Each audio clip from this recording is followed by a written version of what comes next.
This is Gareth Southgate, and this is the Three Lions Podcast.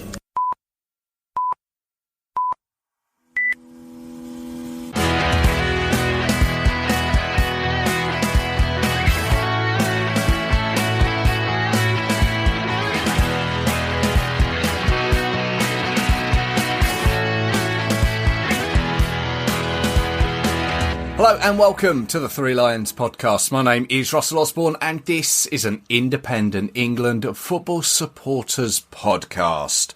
It's been a while, hasn't it? 10th of December, Al Bayt in Qatar. England's journey in the World Cup came to an end against France. 3.5 months later, and our Three Lions are finally back in action. This time, as they embark on their first steps towards the European Championships in Germany 2024. Gareth Southgate has announced his squad for the two games, away to Italy and home to Ukraine. I'll go through that in a moment. And as always, I'll be speaking to some people who know a little more about our opponents than I do. As always, though, thank you very much for tuning in and for listening to the previous episodes. There was the one about postponed, cancelled and abandoned games. Just a little filler episode. But perhaps there was something there that you didn't know. Every day's a school day. Hopefully it doesn't come back to haunt me, that one, anytime soon. Then, of course, there were the episodes where I spoke with Asa Fogelberg about her book, Three Lions and a Kitten. The one with Paul Letters looking back at Qatar 2022. And perhaps one relevant to this upcoming trip. The one where I spoke with Mark Griffiths from On the Ball Travel. Those and all the previous episodes are available at your podcast provider of choice and, of course, threelionspodcast.com. As I said, as I'm sure you're more than aware, Italy and Ukraine are our opponents. Here are the facts and stats ahead of them. First up, Italy, whom in all honesty, we have a poor record against. Since 1933, we have met on 30 occasions. Italy have the upper hand with 11 wins. There have been 11 draws, and we've only won 8 times, of which the most recent was back in 2012, over 10 years ago.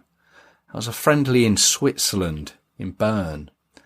But the most recent match was only last year in Milan, where a Raspadori goal was the difference in an ill-fated Nations League campaign, shall we say. So here's hoping that all changes sooner rather than later. On to Ukraine, a team we've met 8 times since their formation as an independent nation in 1991. We've won 5, we've drawn 2 and we've lost just 1. The first meeting was back in 2000 in a friendly, a 2-0 win. And then the most recent was a Euro 2020 quarter-final. You know that one, another win.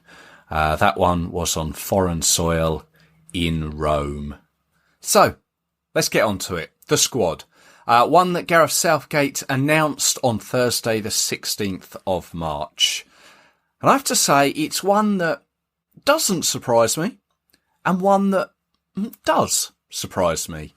I'll come to those in a moment. But first, let's run through it. It is a 25-man squad.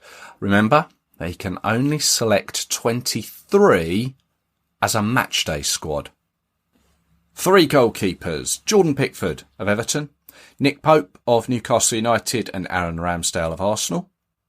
9 defenders: Ben Chilwell and Reece James of Chelsea, Eric Dyer of Tottenham Hotspur, Mark Guéhi of Crystal Palace, Harry Maguire and Luke Shaw from Manchester United, Kieran Trippier from Newcastle United, and John Stones and Kyle Walker of Manchester City. Kyle Walker, incidentally, is the oldest of the squad.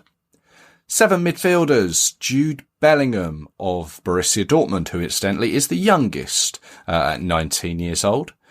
Conor Gallagher and Mason Mount from Chelsea, Jordan Henderson from Liverpool, James Maddison from Leicester, Calvin Phillips from Manchester City, Declan Rice from West Ham United. Then forwards, we've got 6 of them. 2 from Manchester City, Phil Foden and Jack Grealish. Tottenham Hotspur's Harry Kane, of course, is captain, with the most caps, 80, and the most goals, 53. From Manchester United, there's Marcus Rashford. From Arsenal, there's Bukayo Saka.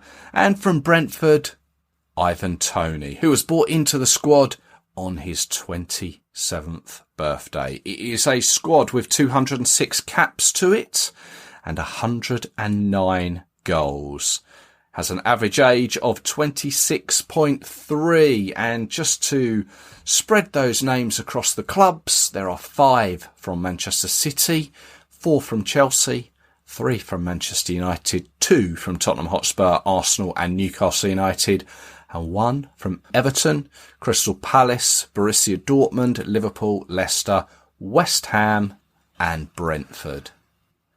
Now, the unsurprising fact is that there are not many major changes. And I think with the fact we have both Italy and Ukraine first, I think he's thought, I don't want to blood too many new faces in a couple of games where it'd be ideal to get off to a good start.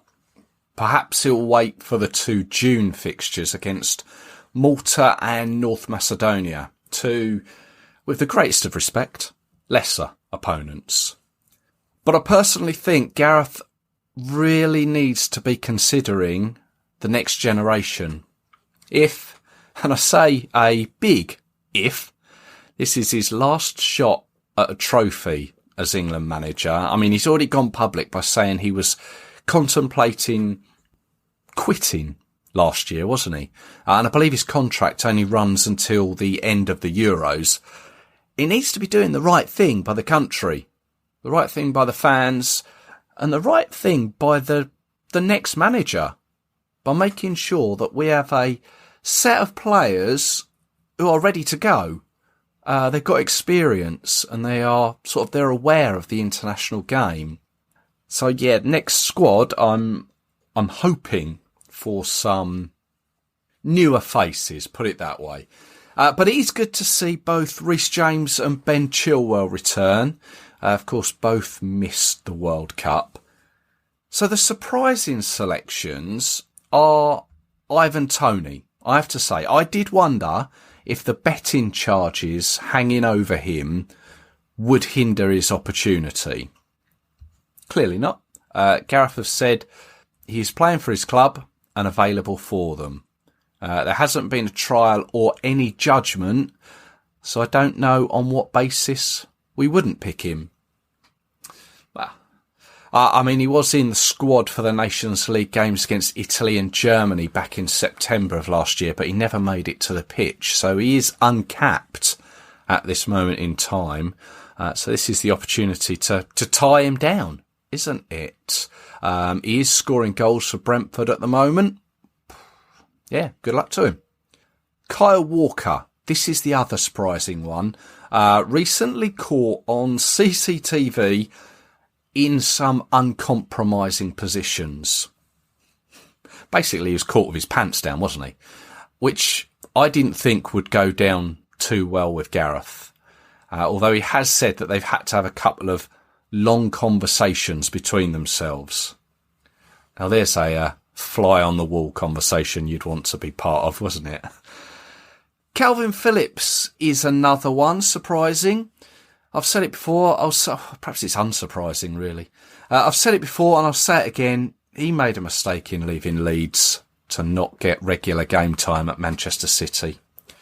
Harry Maguire, everyone's asking the same question. He's not played a huge amount recently for United, but like Pickford, he doesn't often let England down. It's not a new phenomenon here with Gareth, is it? Although same can be said of Conor Gallagher and Mason Mount. Those that have missed out, Ben White. Obviously, he left the World Cup squad, and I'm not sure if the reason was officially stated, but I think over time it's become clear that he had a disagreement with Steve Holland, Gareth's assistant. If that was the case, it's clearly not been resolved. It's a shame, Obviously, he's in good form for Arsenal. No Raheem Sterling. Obvious he's not in the form of his life, but officially he's injured. No Trent Alexander-Arnold, no Connor Cody, or no Callum Wilson either from recent squads. Solly March and Lewis Dunk from Brighton can both be upset. Although on March, Gareth said, could he be selected ahead of the likes of Rashford, Saka and Grealish? Which maybe is a fair call, but if you are looking on current form, could he be ahead of Grealish? Don't know. Following Balogun on loan from Arsenal at French side Reims. 16 goals in 26 games. I think that's more than Messi over there in Ligue 1. Previously, he's got 7 goals in 13 England under-21 games. I know both USA and Nigeria have made sounds about capping him. Might have been an opportunity here. Opportunity missed. Jadon Sancho? Perhaps, I don't know, maybe just gone off the boil a bit after having a little decent period. But my main gripe is James Ward-Prowse. What does he have to do? 11 previous caps, his last being in the goalless draw against Italy at Wolves last year. Obviously, he is a free kick specialist. He's a good all-round player. I'd like to think that not being selected has nothing to do with his club's Premier League position, who, in fairness to him, at the time of recording, they are only 2 points off of Declan Rice's West Ham and James Maddison's Leicester, and 3 off of Jordan Pickford's Everton. I'm actually recording this on the day of the squad announcement, so still Arsenal, Manchester United and West Ham are all in European action. There is a Premier League weekend and also FA Cup fixtures. Let's wait and see who remains in the squad and who I'll need to edit in and out. But just one more thing, Harry Kane. This is his opportunity to get the England all-time record goal-scoring achievement. He's officially joint top with Wayne Rooney on 53 goals. And something I mentioned on Twitter, his next hat-trick, as and when, will take him level on the most for England with Jimmy Greaves. So there's something to watch out for if you are either in Naples or at Wembley, or if you are watching on the TV back home. So the day after the squad announcement, there were a couple of things. Balogun was in fact selected for the under-21s. And of course they're in action too over this international window with games at Leicester and Fulham. So still time for him to be selected with the seniors in due course. Perhaps I was a little bit harsh there. Although I did see he put a cryptic message on social media, which perhaps took a swipe at Gareth Southgate for not selecting him in the senior squad. He said on Instagram, "In life, go where you're appreciated." Maybe still some growing up to do there. Then, on the same day, Chelsea's Mason Mount was the first withdrawal, with manager Graham Potter stating that he hadn't played since February and he still wasn't 100% fit, which makes you wonder how the communication works with Gareth, the FA, players and clubs. I really don't know. 2 other players withdrew over the weekend. They were Newcastle United's goalkeeper, Nick Pope. He pulled out of a minor injury following their away win over Nottingham Forest on the Friday night, with Tottenham's Fraser Forster recalled in his place. He hasn't played since 2016, but he was a squad member last year against Switzerland and the Ivory Coast. And also Manchester United's Marcus Rashford was omitted following their FA Cup match against Fulham.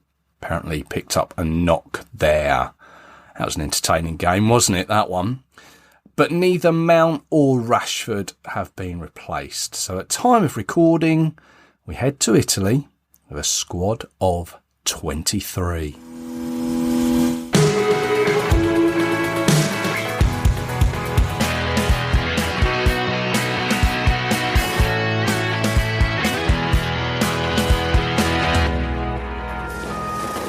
Now, before I get into the conversation with my Italian guest for this episode, I'm sure you've seen the recent escapades in Naples ahead of the Champions League match between Napoli and Eintracht Frankfurt.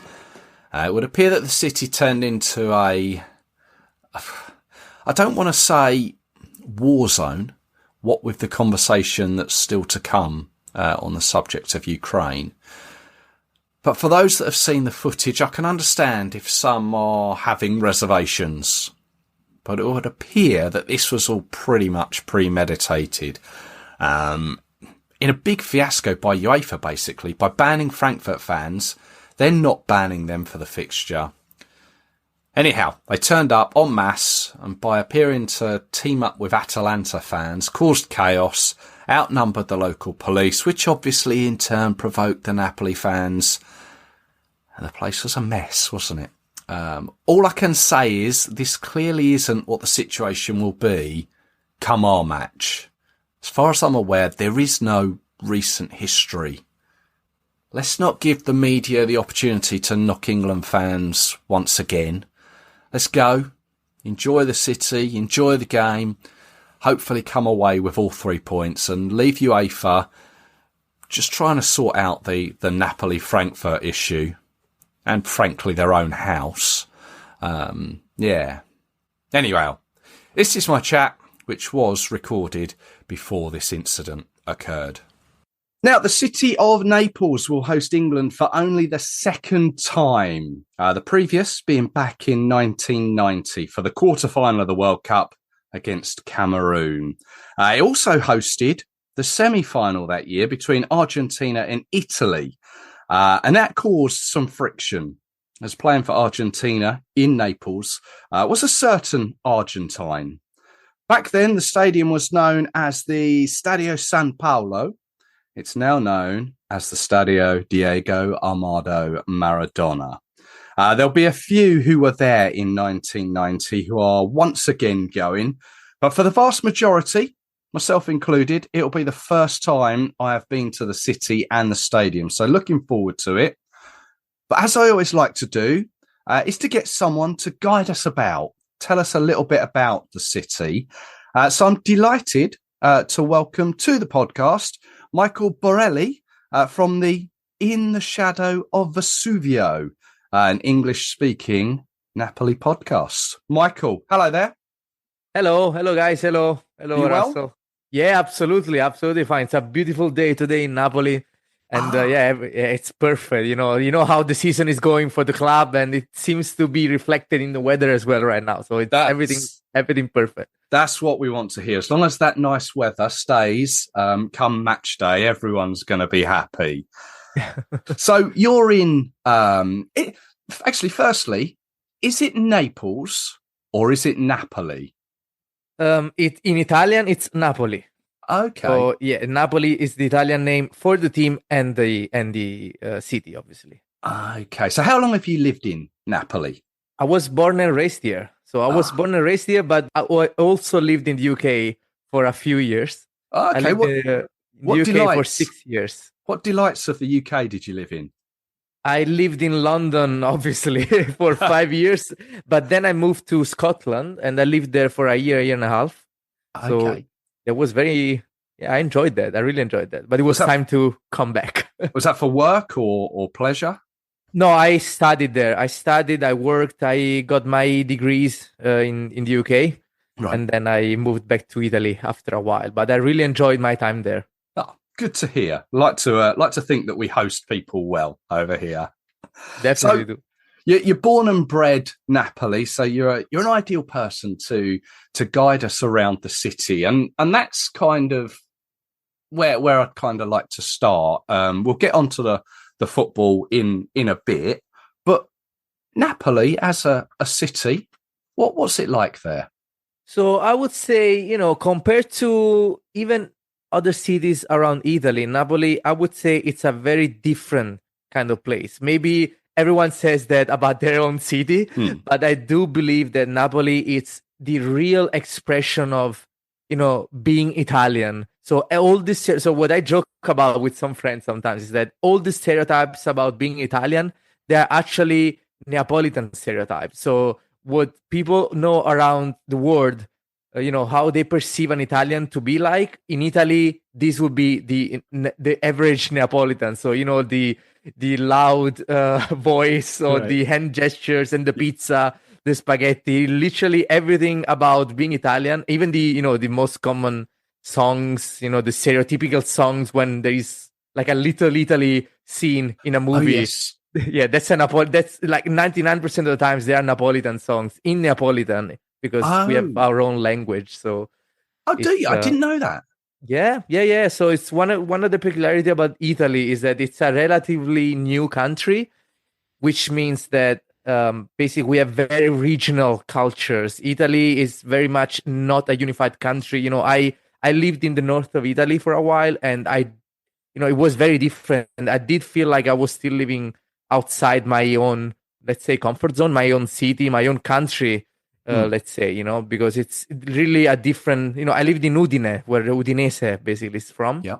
And there they have a completely different, food, completely different language, even, when they spoke, I didn't understand anything. Obviously, when they spoke their own language, which is Friulano, and when I spoke Italian, they didn't understand me.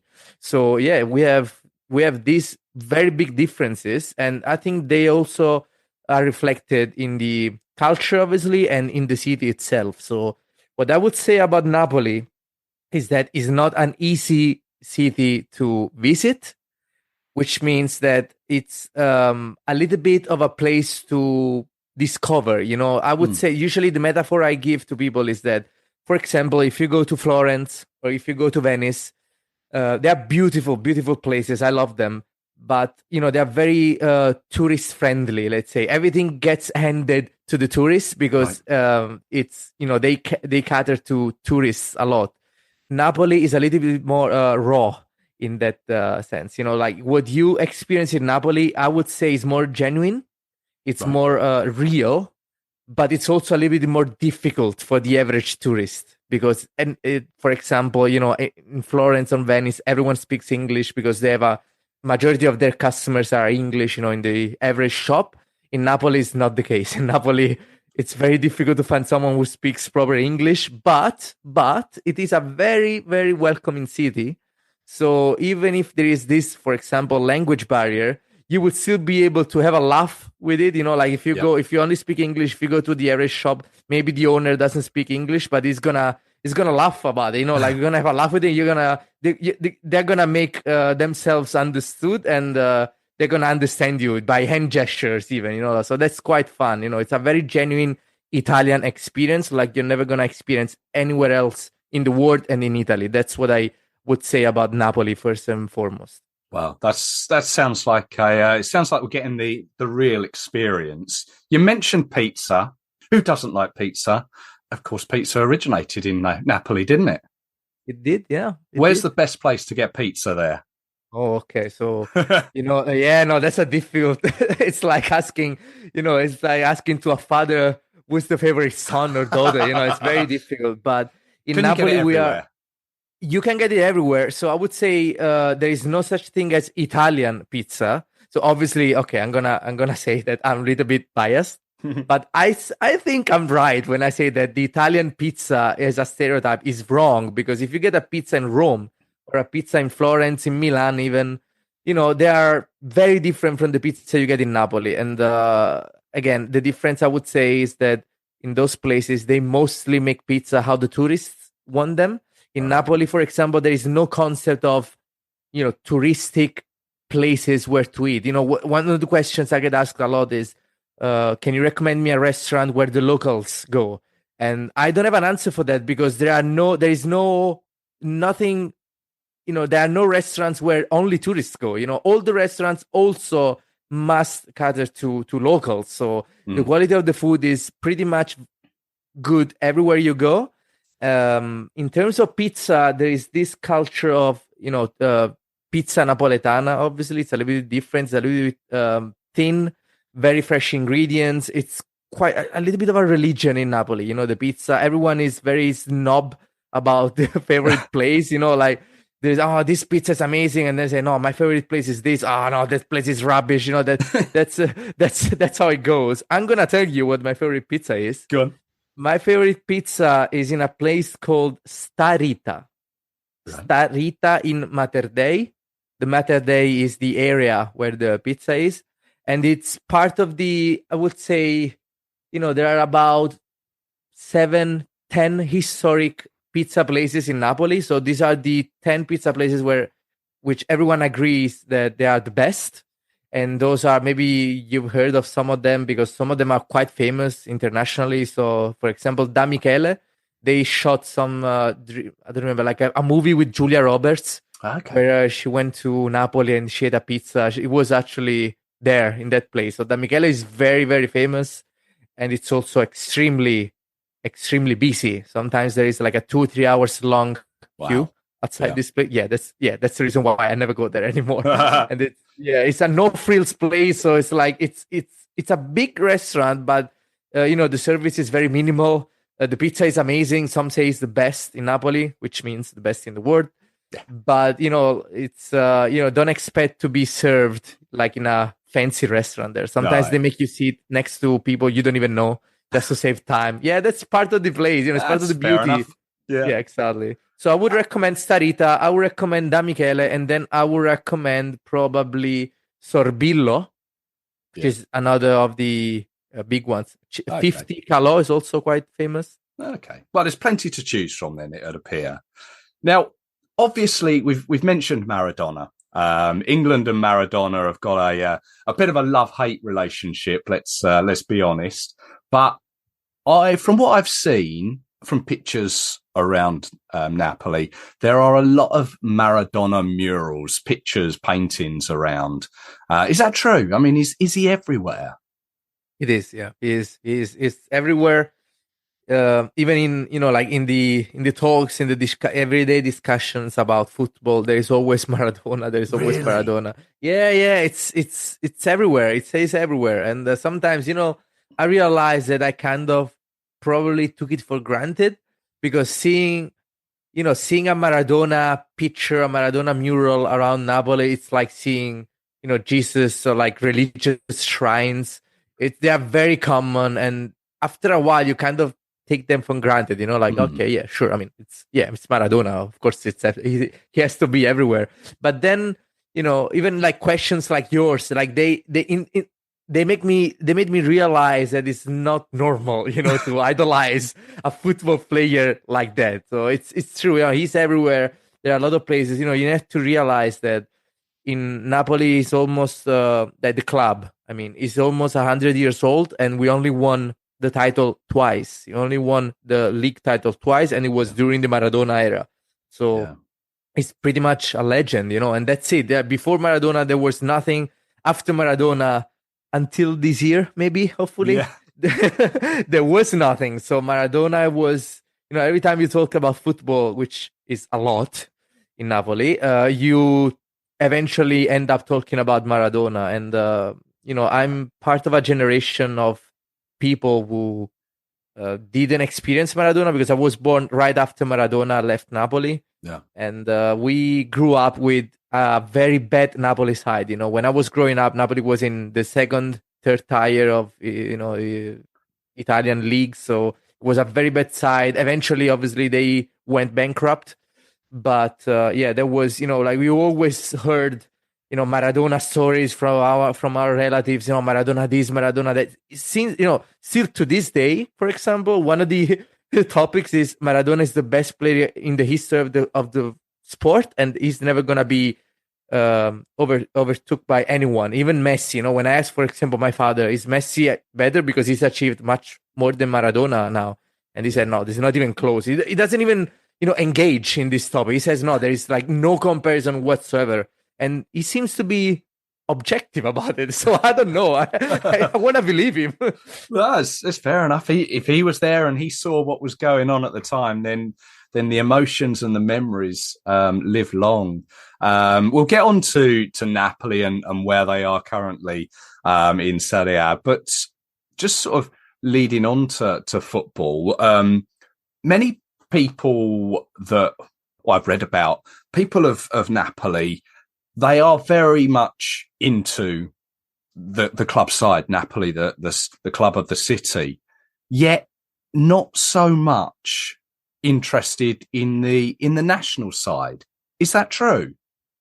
I would say that is correct. Yes, that is a correct assessment. Obviously, I don't want to generalize, and I don't want to say that it's true for everyone. But I would say that probably, based on my personal experience among my friends and relatives, I would say 50% probably don't care about the national team at all, right? And even despise it at times. And I know you're going through bad times at the moment. Yeah, exactly. But again, it's not really felt here, like this is a very Napoli-centric place. And when I say that, I mean like the club, like everyone, everything we talk about is the club. So I would say the national team, I wouldn't say, it's sometimes even in Italy, people exaggerate a little bit about that. They say, oh yeah, people don't care at all about the Italian national team. That's not true. That's not true. It has some truth to it. So as I said, I would say probably it's 50-50. So 50% do follow the team, do support it actively. I would say even when they do follow and support it, it's never as much as they support the club. Yeah.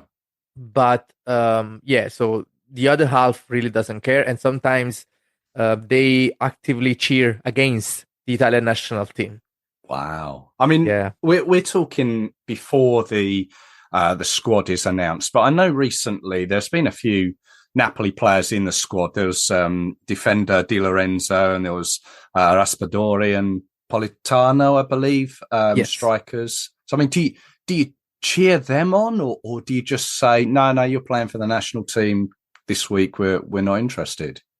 No, we do actually. I do as well. So I told you that, for example, I'm part of the 50% which doesn't really care about the national team. Yeah. I don't even know when they play. I don't really follow them. If I have to say what my feelings towards the national team are, I would say they are mostly negative. But it's when they actually when for example in Insigne, as you very well know, the Italian national team won the Euros. And, right. And again, I didn't really celebrate that because again, I don't feel it as my team. But I was really happy for Insigne, for example. Insigne was a starter in that team, and he used to be Napoli's captain. So we were really happy about him.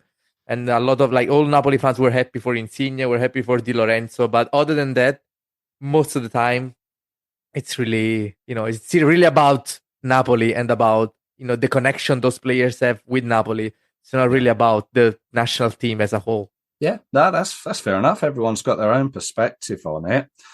Now, there is talk of England fans when we come over to the city being confined to the port area of the city for supposedly for safety reasons. And I think this is based on previous Liverpool and Manchester City Champions League games. Do you think that's right? And what's that area like down at the port areas? I mean, in general, is Napoli a safe city? So yes, I would say Napoli in general is a very safe city. There are a lot of misconceptions and biases about Napoli. So just to reiterate what I said before, it's important to keep in mind that Italy as a country is very divided.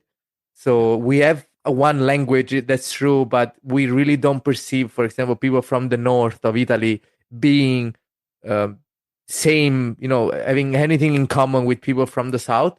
Yeah. I say that because that explains a lot of things. That explains why people in Napoli don't support the national team, which also explains why the national team hasn't been here for 30 years.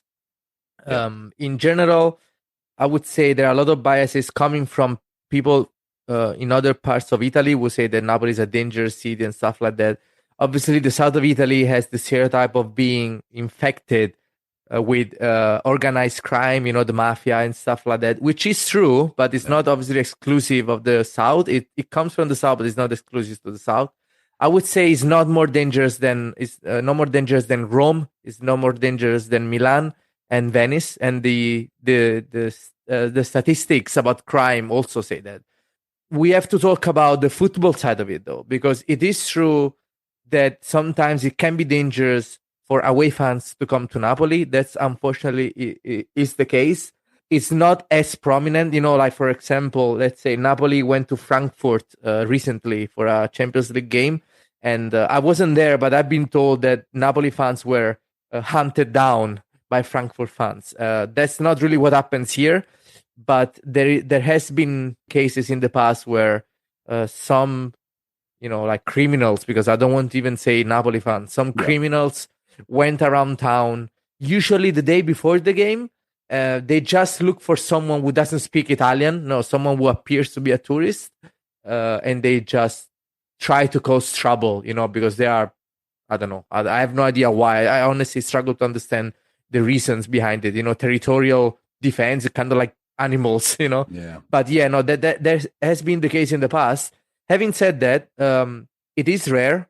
Like, it doesn't happen all the time. It does happen, but not all the time. I wouldn't say it's dangerous to go around the city alone. Napoli is full of tourists, not as much as Rome or Venice or Florence or Milan, but it is full of tourists. We are used to having tourists here. So it's definitely not going to be dangerous. And also, I don't know if what I've just described will apply to national team games. Yes. Because basically it's, like, I think what causes trouble is the organized, ultras groups in Napoli, and they obviously support Napoli. They are, they attend Napoli games. These people don't attend Italian games. I mean, I know that for a fact. I know that for sure. So I wouldn't think, there would be this kind of reaction for an Italian, for Italy-England, for a game which involves the Italian national team. That is a first, as you said. We haven't had, a national team game in Napoli for a long, long time. So I don't know what to expect, but I would imagine it could be different. And about the port, I mean, they tell you to be in the port area because that's where the police is going to be. So the police can escort, the English fans to the stadium and back. The port area is not that special, I would say. It's in the center of Napoli. It's just, I would say, just probably a safe area for the police, to handle. Gotcha. Yeah. That's it. Yeah. Okay. Well, what I do know, I think, is from the port area, can you see Vesuvius? You can, yes. That's you can, yeah. Obviously the volcano famous for the area. How easy is it for people to get there? And what is it, Pompeii as well? Pompeii is obviously one of the most famous historical sites in Italy, in the world. I would say that it's not that far from Napoli. So basically, you just take one train. If you want to go to the Vesuvius, you take one train and you go to Herculaneum. You can also see the it's like a small Pompeii, Herculaneum. It's a little bit less popular than Pompeii. It's a little bit smaller.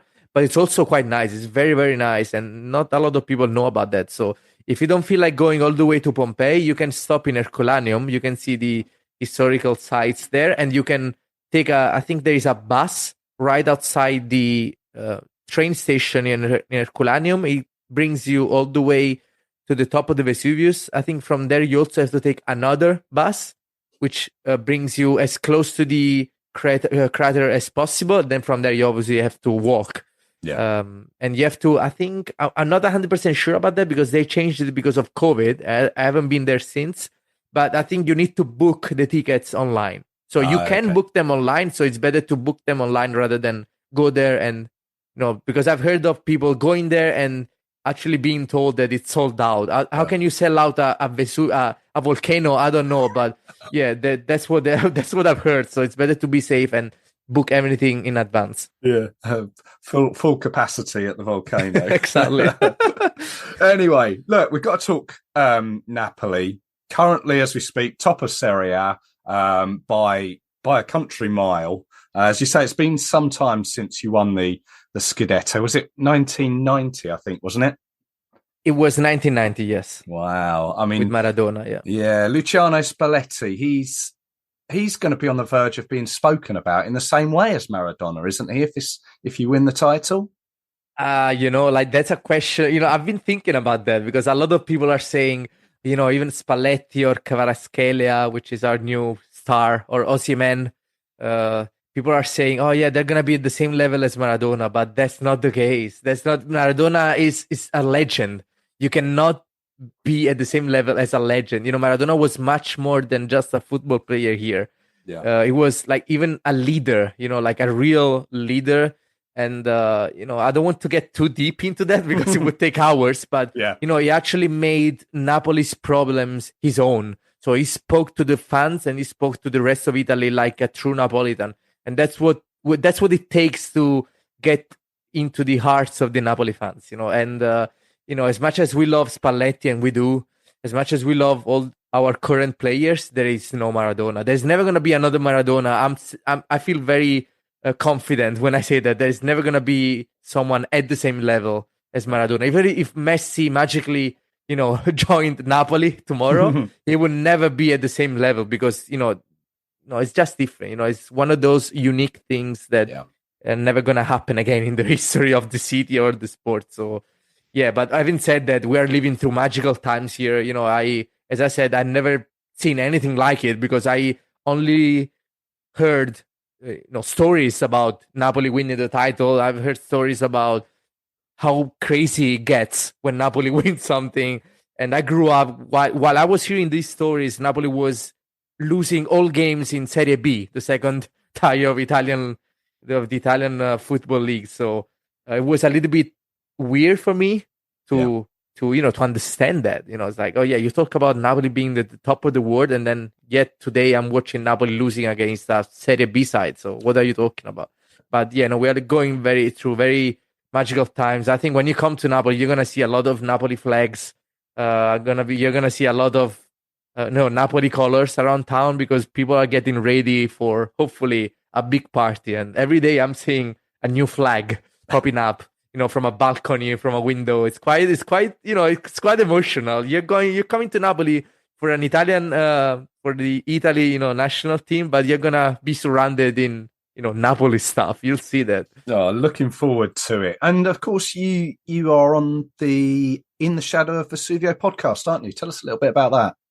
Yeah, so it's a podcast that I actually have with Henry Bell, with Englishman, right? Who is a Napoli fan, obviously, and we just talk about Napoli. We talk about the culture. We talk about how an average Napoli fan from here lives, the Napoli experience, lives the live games. And how we actually live this big passion, with I would say is a little bit unparalleled in the rest of Italy for sure, maybe in Europe, because it's good to keep in mind that actually Napoli is a city which has only one team. It's quite a big city. It's the third biggest city in Italy, according to obviously the population. But for example, Rome is number one, Milan is number two, and they obviously have two teams. They have Roma, Lazio, Milan, and Inter. Napoli only has one team, so everyone is united behind just one club,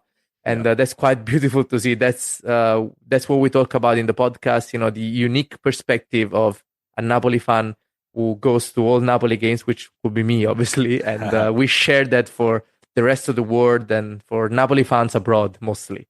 And you can find that just by searching on your podcast provider, I guess. Yes, In the Shadow of Vesuvius is the name of the podcast, and we are part of the Far From Vesuvius network. Gotcha.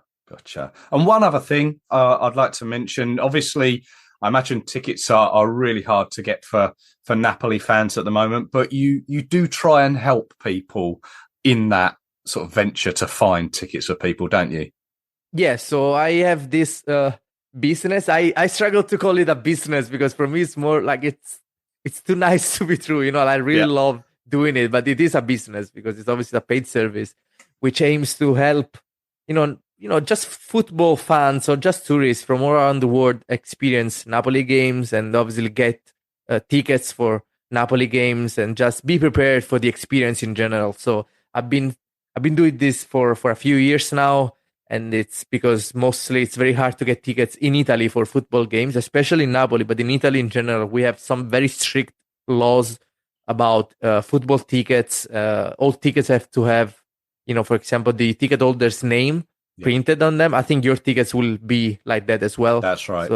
So at the gates, they always check, ID. They have to match the ID to the ticket to make sure that you didn't buy the ticket on the secondary market. There is no secondary market for Napoli tickets, which means that once you buy the ticket, it's done. You cannot get a refund. You cannot sell it again, which makes it obviously quite difficult to get tickets for Napoli games. Also, Napoli, as I said, is a little bit of a difficult city to understand. Once you discover it, I think it gives a lot, but it's a little bit too difficult to explore if you've never been here.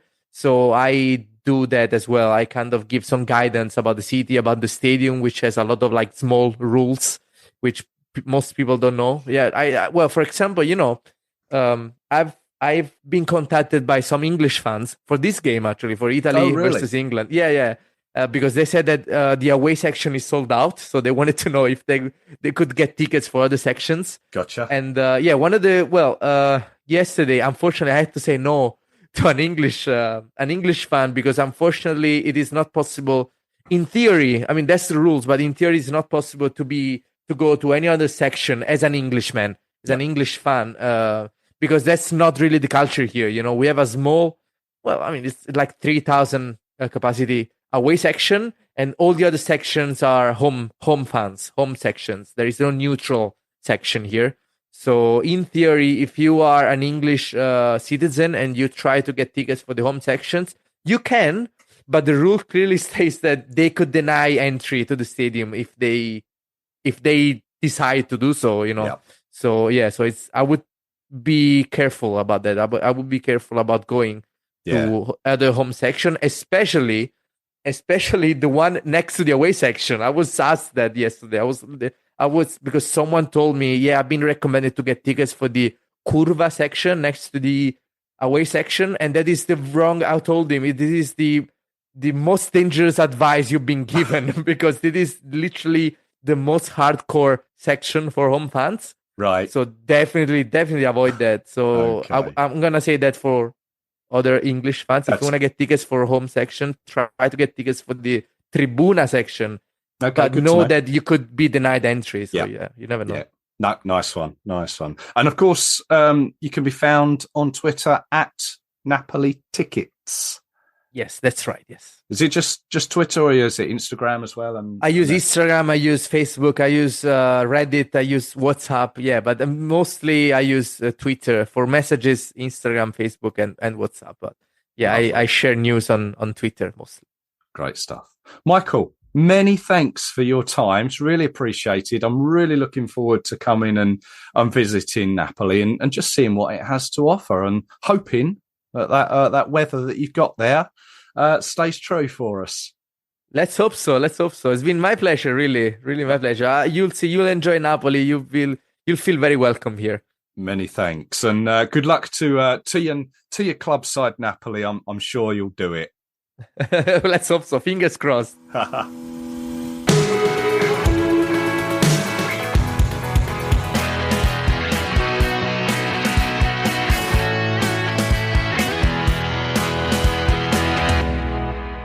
Many thanks to Michael there. I'm sure many fans going to the game are aware of the situation with tickets and the collection of them, which is usually the case on an England away game. But clearly this has been a headache for the supporters club, as they are now emailing them out. So just make sure all your details are correct with them. Whether this has anything to do with the issues caused by the Frankfurt game hasn't been revealed, but it's surely got to be a contributing factor, reading between the lines, hasn't it? The FA have said that it is because of circumstances beyond their control. I don't remember when away tickets were collection only, when that began, but in the time since, I don't remember a situation like this. And I'm now beginning to wonder if the Italian FA are deliberately making this harder than it really needs to be. Or on the other hand, it might turn out to be a blessing in disguise. Also, thoughts are with those that were booked on the Sports World, the official trip. That's a kick in the nuts, that one. Now, Sunday, March the 26th, England host Ukraine at Wembley. And it's my pleasure to welcome back to the podcast Andrew Todos, who's previously joined us sometime back before the quarterfinal of the Euros. It was played in Rome, of course, a game that England won 4-0. Andrew, hello there. Hi, Russell. Yeah, the less said about that game, the better. Yep. Fair enough. Well, I mean, a lot has happened since then.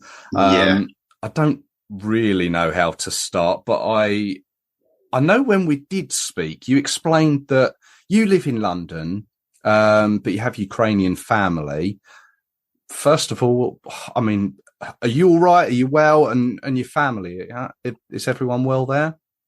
So, yeah, I mean, fortunately for myself, obviously, the fact that I live in London, I haven't been too heavily affected. The family that I've got over in Ukraine live in the west of the country, so they haven't been too badly impacted by sort of direct causes of war, for example, having their house destroyed and or seeing Russian soldiers, as a lot of the people in the east. And obviously, I'm sure a lot of England fans who went to Donetsk and everywhere else in the east and Kharkiv, maybe in the past, have been more impacted. So my family in general, fortunately, are okay.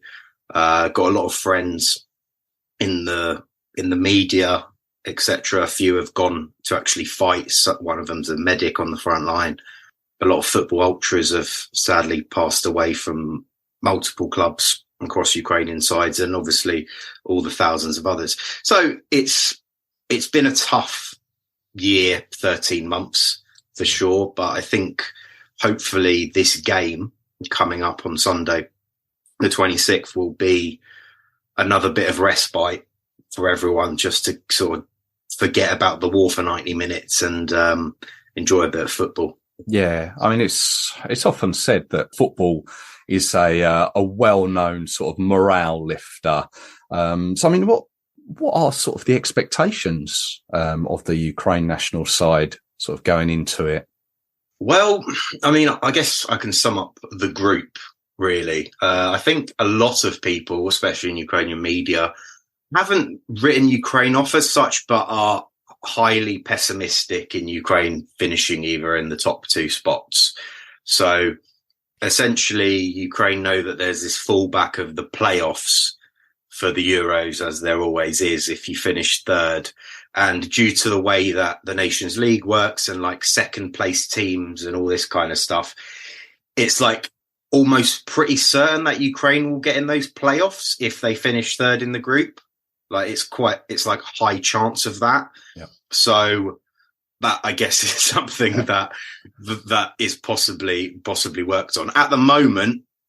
I mean, just based on, I guess, the past year's form, obviously Ukraine didn't make the World Cup after losing to Wales last summer, which I think a lot of people were disappointed with. It was just less like angry or anything. It was just really sort of an upsetting moment that Ukraine weren't able to sort of represent the country in Qatar during such a sort of hard year for Ukraine. But things happen. And then the Nations League campaign wasn't particularly successful either. Scotland finished top of the group and Ukraine remain in Nations League B with England, who they potentially could be facing whenever that draw ends up coming round.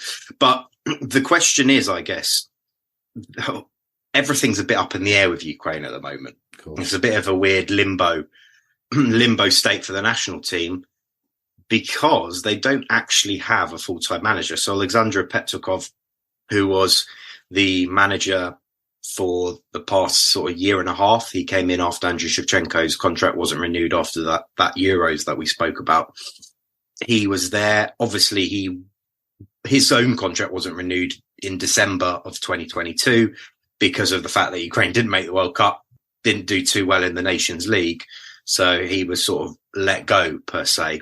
And now the UAF, Ukrainian Association of Football, really wants Serhii Rebrov, obviously the former Spurs and West Ham manager, to take the helm.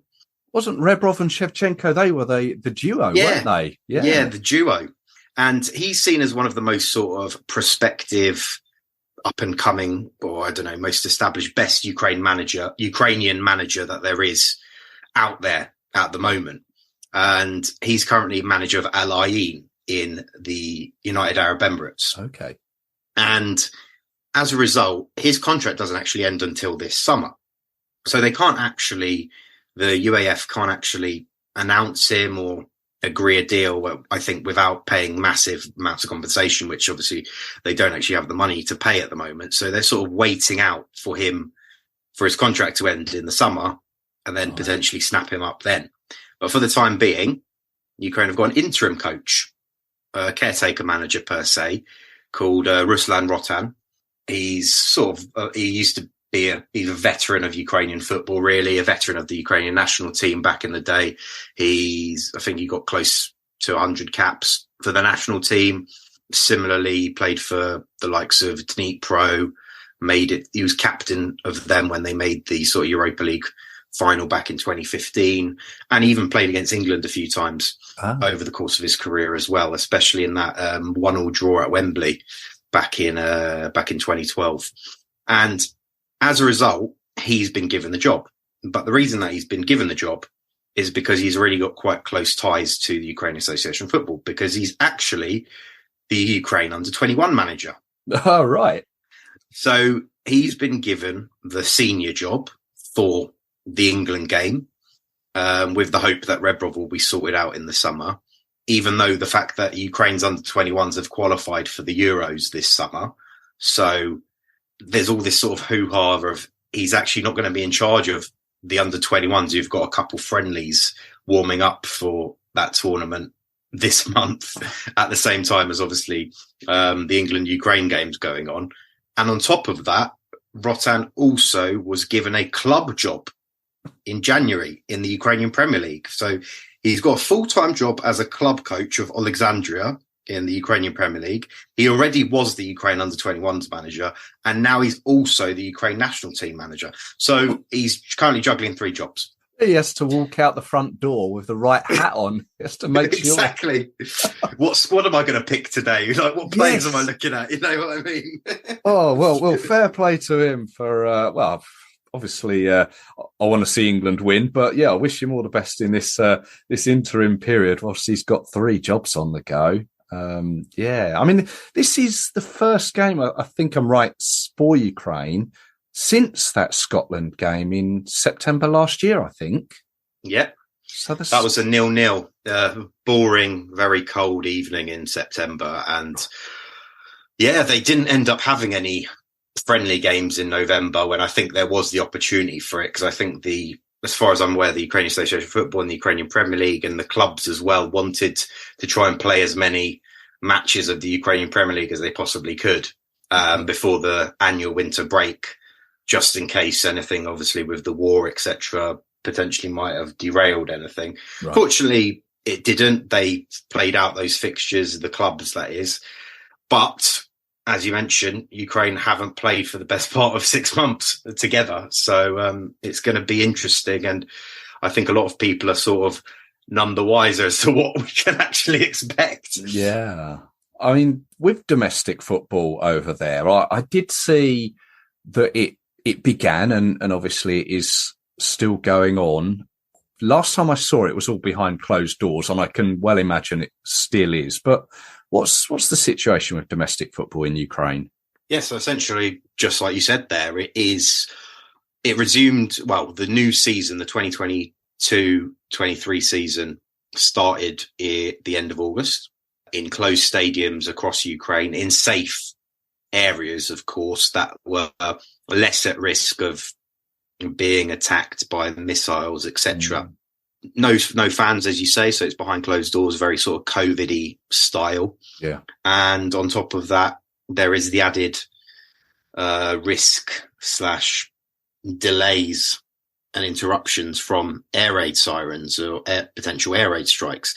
So that occasionally disrupts games in terms of it causes maybe an hour delay, maybe a bit longer, maybe a bit shorter.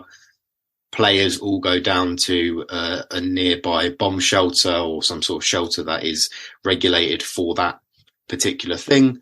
And then once the air raid siren's sort of given the all clear and everything's okay, they all come out and finish the game. I think like 99% of matches have been finished if they've been interrupted. Some games have lasted like 4.5 hours in terms of from the first whistle to the final one. And in general, everyone's coping, I guess, the best as they possibly can, because the footballers themselves have got the privilege per se to remain as professional athletes. They've got sort of special dispensation to not be called up to the army because they're playing football, because they can provide that sense of respite, that sense of temporary elation for fans, etc. That watch them in terms of sort of an entertainment purpose, if per se. And on top of that, just in general, it was hoped that football can continue, because the longer it does not resume, you're going to be living in fear. Are you really going to be living in fear all your life of Russian attacks and all that kind of thing? When I guess the chances of Russia properly striking or potentially causing some sort of damage during a football game is probably lower than, someone being in a civilian block of flats or something like that, just because of the way that they operate. And I mean, it's been going fine. I guess you could say it's a negative connotation that a lot of the foreign players have left the Ukrainian Premier League as a result. So the likes of Shakhtar, who obviously a lot of people would find synonymous with Brazilians over the past 2 decades, very much their core side now is predominantly Ukrainian based. Right. And there's a massive chunk of the current squad that's going to be playing England that play for Shakhtar, more so than Dynamo Kiev, and even Dnipro 1, who are also sort of bringing on this sort of title challenge that has not been seen in recent years. So it's interesting, to say the least. Probably a lot less lower in quality than it used to be from the heydays of, when all the Dynamo Kiev and Shakhtar were playing in the Champions League regularly, and Metal East and Dnipro and other sides were in the Europa League and everything else. But it's going along, continuing, surviving for the foreseeable. So I think that's sort of the very minimum positive news that we can all take from it. And fingers crossed they can continue and finish the season at the very least. Yeah, absolutely. Puts it into real perspective when sort of games here might get, very rarely, obviously, do they get sort of postponed or sort of breaks in it. But when games are being postponed or sort of breaks in them for 3-4 hours, then it makes you realise obviously how lucky we are. But yes, you mentioned obviously different players from different clubs all across Ukraine. But obviously there is those that play, as you said, in Europe, and a few that are making waves over here in the Premier League and have done for a little while now. Obviously, we've got Zinchenko at Arsenal, formerly of Manchester City, Moyalenko of Everton, Mudryk at Chelsea is an interesting one. And then I didn't realise, is it Zabami at Bournemouth? I didn't realise was Ukrainian. But yeah, Mudryk, obviously went to Chelsea for big bucks and was plied as being one of a real good upcoming player. What's the thoughts on him and the others playing in the Premier League? Yeah, so if we're going to start on Mudryk, I guess a lot of people had a lot of high hopes for him to hit the ground running pretty much immediately. But when you take into account his first couple months in the Premier League, he's had an okay debut when he came off the bench against Liverpool, and then in conjunction with a very bad run of form from Chelsea when they had a load of injuries and just in general sort of tactical mindlessness, they weren't playing too well, and Mudryk sort of suffered as well alongside that by not putting in good performances himself and sort of being part of the team that wasn't performing too well. He's sat out a few games recently in terms of he just wasn't brought on at all. And then he sort of made a comeback start against Leicester and was fortunately enough, able to sort of play a key role in the victory against them by getting an assist, having a goal ruled offside.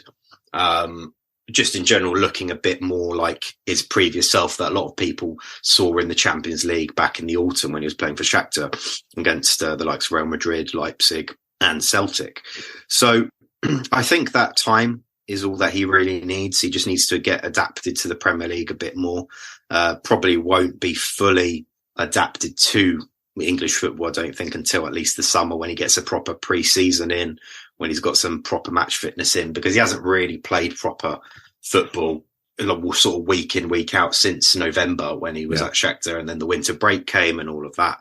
So we'll see. But as we know, with Ukrainian players in the Premier League who don't necessarily perform too well for their clubs, a la Andriy Yarmolenko, they do like to put it on for their national team. So we'll see how Mudryk sort of puts that on against England, especially at a stadium like Wembley, which I'm sure a lot of the squad will want to sort of make an impression in. And then, as you mentioned, there's a few others. McCollincoyle at Everton, he's had a few injuries. Well, he had a bit of an illness recently, but I think he's coming back to the sort of the first team. I think he should be okay. Obviously, the situation with Everton at the moment, relegation scrap, not the most optimum place to be playing in, but he's got Sean Dyche under there. I think he's helping him improve defensively in terms of structure and discipline and everything like that. And then, as you mentioned, Ilya Zabani, he joined in January from Dynamo Kiev, 25 million. However, he's not made an appearance yet because he's been injured, or he picked up an injury very shortly after arriving from Dynamo Kiev. And as a result, he apparently has only just returned to training, like not even full squad training, just sort of getting a bit of ball work done, running on the grass and all that kind of stuff. So the general consensus is that there's probably like a less than 50% chance that he might even feature against England, because he's not played properly since November because of obviously the winter break, as we mentioned, for Dynamo Kiev. Then this injury's come along, so he's not even been able to make his debut in the Premier League yet.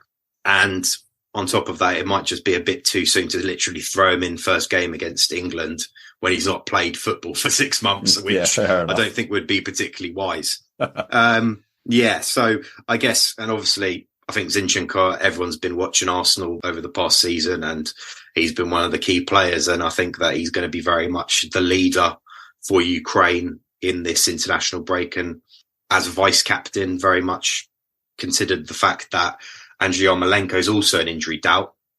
He's over in the Arab Emirates as well, playing for the same team as Serhii Rebrov manages.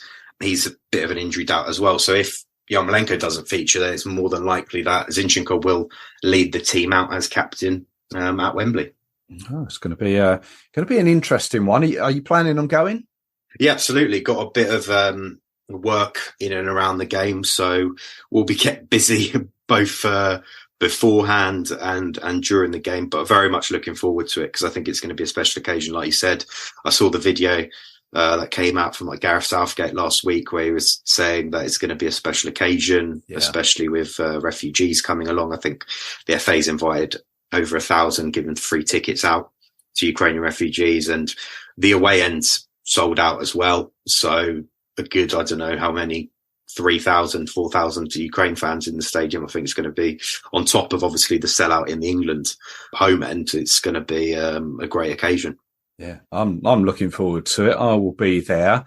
But just moving on to the away game or the home game for Ukraine, it's a question that many England supporters have been asked. Do we know where it's likely to be played? Obviously, they've played their home games over in Poland. Have you got any insight as to the away game? Well, it's currently up in the air, sadly. So essentially, over the past few days, at time of recording, one of the top Ukrainian insiders that always leaks a few things from the Ukrainian Association of Football and others has hinted that Ukraine's game against Malta, which is meant to be a home game, which is being played in June, could potentially not take place in Poland. Apparently, UAF are looking at other countries. So taking that into account and the fact that the England game the home game for Ukraine is going to be in autumn, then whatever might happen with Malta might be carried over to whatever happens for the England game. But obviously it's all up in the air at the moment. So not even worth me commenting at the time being, because nothing's official. Nothing really else has been coming out. And just knowing how in the past UAF have sort of announced venues and that kind of thing, usually find out maybe 2 months, a month before, especially in the current situation. So time will tell, unfortunately. But if people do want to find out, then I will be tweeting about any updates whenever they do come out in the future. Fair enough. I think it's understandable, obviously, the situation that it's in. But I don't know if you were aware of this one. There was talk, and it's since been sort of taken off of Wikipedia, that Ukraine were going to play Ecuador in Alicante. I don't know if you saw that. And as I say, it's now gone, and I see that Ecuador are playing someone else. I think Australia, actually, at that particular time. So, I mean, I don't know where that came from, to be honest. Me neither, to be honest, because I also saw that. And sometimes people on Wikipedia just like adding fake stuff. So potentially it might have been that, or there might have been some sort of rumor going around. But I didn't actually hear anything from Ukraine itself or some of the sources that I've got close to the Ukrainian Association of Football related to that. However, in and around the actual England game, with regards to friendly, something that's been circulating around the media sphere in Ukraine over the past, I don't know, month or so, has been actually Ukraine are going to play a friendly against Brentford. Oh, really? Well, apparently, albeit it's not been publicly announced or confirmed or anything like that. So potentially there's been rumours that it will be played at the G-Tech Community Stadium. There's been rumours it will just be played at the training ground, sort of like a bibs versus, you know, non-bibs kind of game and that kind of thing. So I'm leaning just to the fact that, you know, at time of recording, there's not been much or anything confirmed yet. It's less than likely that if it is going to go ahead, it's going to be something that fans can go to. It's more than likely going to be some sort of behind closed doors event of some kind, just to get Rotan a bit of a gist on what he's working with, per se, especially seeing as he's obviously only come into the job and he's going to be working in his club role until the weekend before. Yeah. So that will be interesting to see. But nonetheless, another sort of club side that Ukraine have played, because they played a fair few last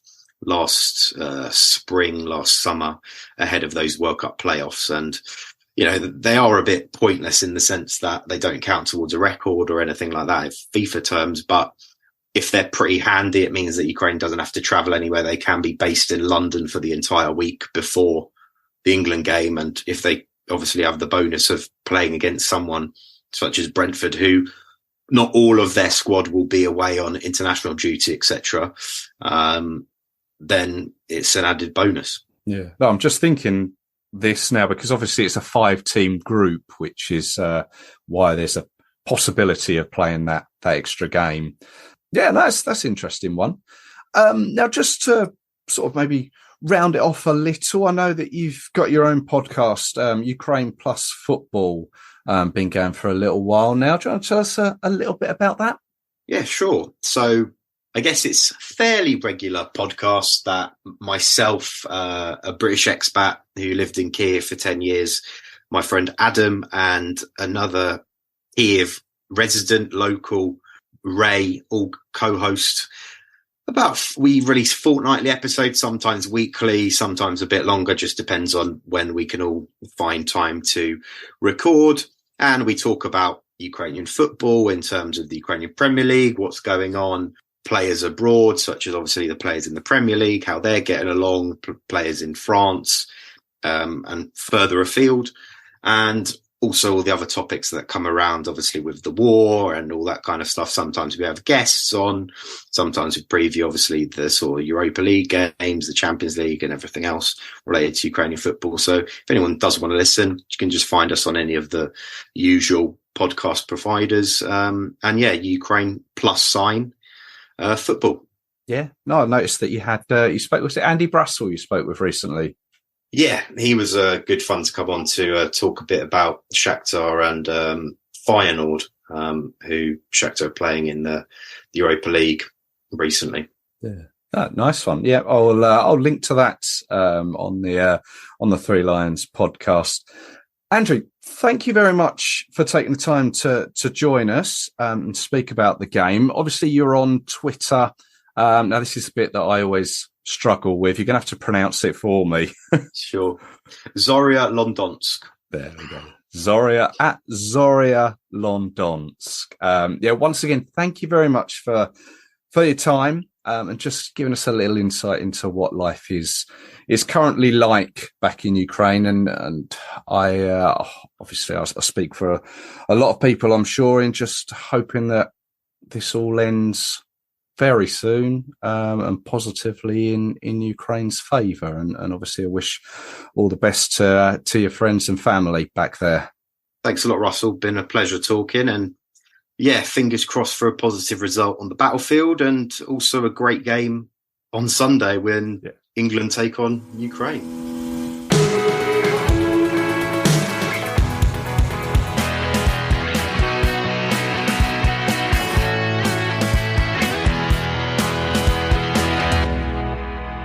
My thanks to Andrew there. We had that conversation a week or so ago, and obviously I record it, I edit it, only so much as to take the unnecessary bits off at the beginning and the end. So I've listened to it a couple of times. Just brings it so much closer to home with what's going on over there. I've said it before that I don't like to mix politics in with the pod, but sometimes it's impossible not to. But thanks for tuning in. I appreciate it's been a longer one than normal, but I hope you've enjoyed it. For those of you that are going to Italy, I wish you a safe trip. Likewise, for those that are going to Wembley on Sunday. For those of you on the sofa, enjoy the game. I think they're on Channel 4, aren't they? The rights changed a while back, I think. I've just got to throw a few things in a bag and head to the airport now. I'll be back with you very soon to tell you all about it. So until then, take care of yourselves. Cheers.